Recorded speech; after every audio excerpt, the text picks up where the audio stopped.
del discurso de Cristina en la CTA, que fue un poco el disparador de toda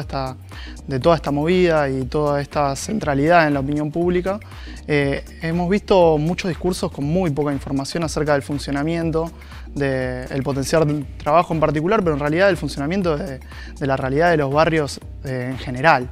Un desconocimiento también de la economía popular en sí,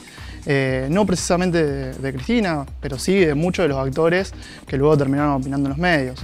Nosotros en particular lo que tenemos es que el rol de las organizaciones sociales es un rol de la comunidad organizada que planteaba Perón, en el cual se suma en combinación con el Estado a hacer un rol que el Estado por sí mismo no puede, digamos. Hoy,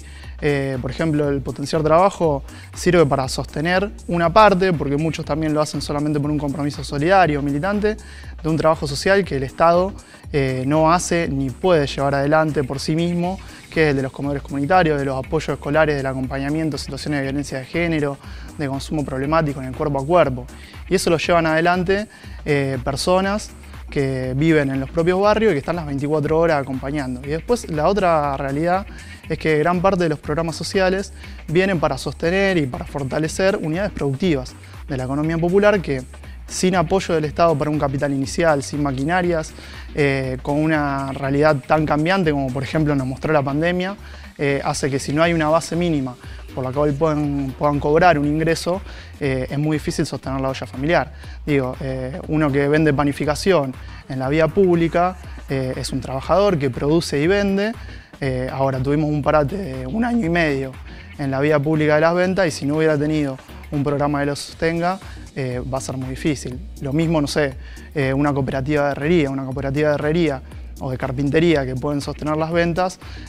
muy difícilmente en las primeras instancias puedan capitalizarse y comprar las máquinas necesarias sin ningún tipo de apoyo estatal. Y bueno, la realidad es que todos esos compañeros y compañeras que trabajan en el territorio son los que están invisibilizados y que hacen un rol que el Estado no lo podría hacer.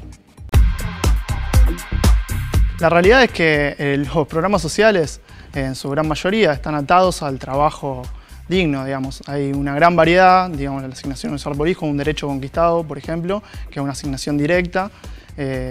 La tarjeta alimentar son asignaciones directas. En particular, el programa que se cuestiona, que es gestionado por las organizaciones, con control del Estado, es el potenciar trabajo. Y la verdad que este programa está atado a un trabajo legítimo de cada una de las personas que lo perciben, que son las propias organizaciones y el Estado los que hacen ese control. Va destinado justamente a tareas sociocomunitarias, que bueno, son solidarias, que ayudan a acompañar y que han tenido tanta importancia en la pandemia, por ejemplo, en momentos donde eran los propios beneficiarios de estos programas sociales o las organizaciones sociales, en la cual una parte percibe estos programas y otros no, quienes iban a tocar la puerta a asistir a los vecinos que no podían salir porque tenían COVID y le asistían con la cuestión alimentaria. Y así muchos trabajos, incluso los trabajos propios de la economía popular en los cuales se produce y se vende o se brinda determinado servicio, lo que hace es un acompañamiento, un sostenimiento para que esos ingresos tan precarizados de quienes fueron expulsados del mercado de trabajo formal por el avance del capitalismo y el avance de la tecnología, lo que puedan hacer es tener una base mínima de un ingreso básico que pueda potenciar ese trabajo y ayudar a la economía familiar. La realidad es que nosotros tenemos un mundo en el cual el panorama del pleno empleo en relación de dependencia en el ámbito privado o en el ámbito público es una realidad que por el avance del capitalismo, sobre todo por el avance de la maquinaria, de la tecnología, fue expulsando primero del sector agrario, en el cual hoy con unas cosechadoras se hace el trabajo que antes hacían 1000 personas, a esas 999 o las 999 desaparecieron por la incorporación de maquinaria en el empleo industrial, han quedado sistemáticamente afuera del mercado laboral formal. Todas esas personas que cada vez son más en los momentos que hay crisis y que bajan un poquito porque se incorporan más personas al mercado laboral formal en los momentos en los cuales hay gobiernos que defienden el empleo, que defienden el trabajo. Todas esas personas están de manera, si se quiere, estructural, sistémica, afuera del mercado formal de trabajo. Eso no quiere decir que no trabajen, nadie vive sin trabajar. Nosotros tenemos el ejemplo de lo que sucedió con el IFE. En el IFE se anotaron 11 millones de personas. Nosotros tenemos 1.270.000 beneficiarios del potenciar trabajo en particular. Con lo cual hay un universo muy grande de personas que eso sirvió para blanquearlo y que obviamente no se anotaron todos los que están afuera del mercado formal al IFE,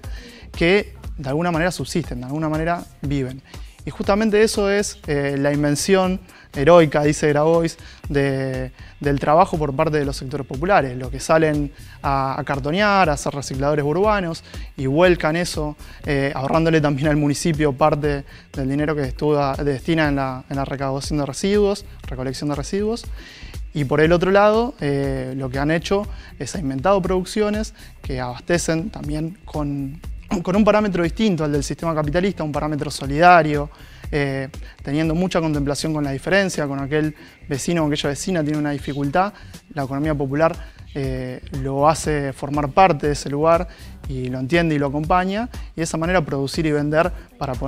tener un sustento en su economía familiar. En particular, lo que he percibido después de ese día, de esas declaraciones de Cristina en la CTA, es que hemos discutido mucho con nuestros propios compañeros, nuestros propios vecinos de los barrios, y en un sector en el cual Cristina tiene mucho peso, es una figura que los sectores populares la quieren, porque durante el gobierno de Néstor y de Cristina han mejorado su calidad de vida, han adquirido derechos que antes no tenían, han mejorado su situación económica, aunque no han salido de esa pobreza estructural. Bueno, esas personas en las cuales los distintos embates mediáticos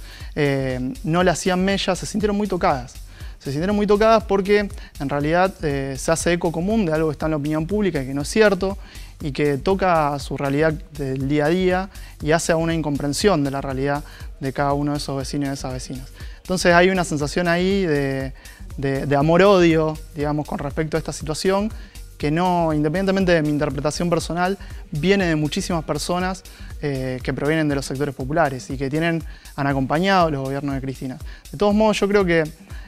para mí no es una cuestión negativa, porque es algo que venía siendo ya fogoneado en la opinión pública en general y que pone en el centro del debate un sector olvidado de la economía real y que tiene mucha potencia, que es el sector de la economía popular. Hoy no tiene nada o muy poco acompañamiento estatal, es sostenido y organizado por los propios vecinos o por las organizaciones sociales acompañando a esa organización, pero sí que es un sector que hay que explotarlo dentro de la propia economía capitalista, porque es un sector de la economía real y que, bueno, tiene si quiere, una lógica completamente distinta. Rompe con el individualismo propio del capitalismo, rompe con el consumismo propio del capitalismo, y lo que hace es, de manera solidaria, organizar el trabajo de aquellos que fueron expulsados justamente del mercado laboral formal. En realidad, la verdadera discusión es qué hacemos con la economía popular. Es un sector de la economía que está invisibilizado, no es un parche, sino que es un sector que ha tendido a mantenerse estable en el tiempo. Nosotros prácticamente desde el 73 a la actualidad no ha crecido, con vaivenes, pero no ha crecido el empleo formal en el sector privado. Se ha mantenido relativamente estable y la población se ha duplicado. Quiere decir que hay un sector que de manera estructural queda fuera del mercado laboral. Sube 3 millones, que es un montonazo, la cantidad de trabajadores en el sector privado. Durante los gobiernos populares baja esa cantidad durante los gobiernos neoliberales, pero siempre hay un sector muy grande de la población que queda fuera de esa dinámica. El tema es cómo vemos eso, cómo el Estado ve eso, cómo en compañía con las organizaciones, son los que lo vienen acompañando en la actualidad, se potencia el sector económico y se le da una visibilidad en el mercado, desde el apoyo microcréditos o créditos no bancarios para la posibilidad de tener un capital inicial y ser competitivos, hasta muchos beneficios como el acceso a los consumidores de programas de cuotas y demás que el sector de la economía popular no tiene, el monotributo social, gratuito, productivo, son todos acompañamientos que no están. Y de esa manera podemos incidir en un montón de cuestiones. Digo, hoy el tema de la inflación se discute con 3 grandes empresas o 4 grandes empresas en el sector alimentario, y la realidad es que la economía popular desarrollada tiene una capacidad muy grande, junto con las pequeñas y medianas empresas y los sectores cooperativos, de generar una porción de mercado importante.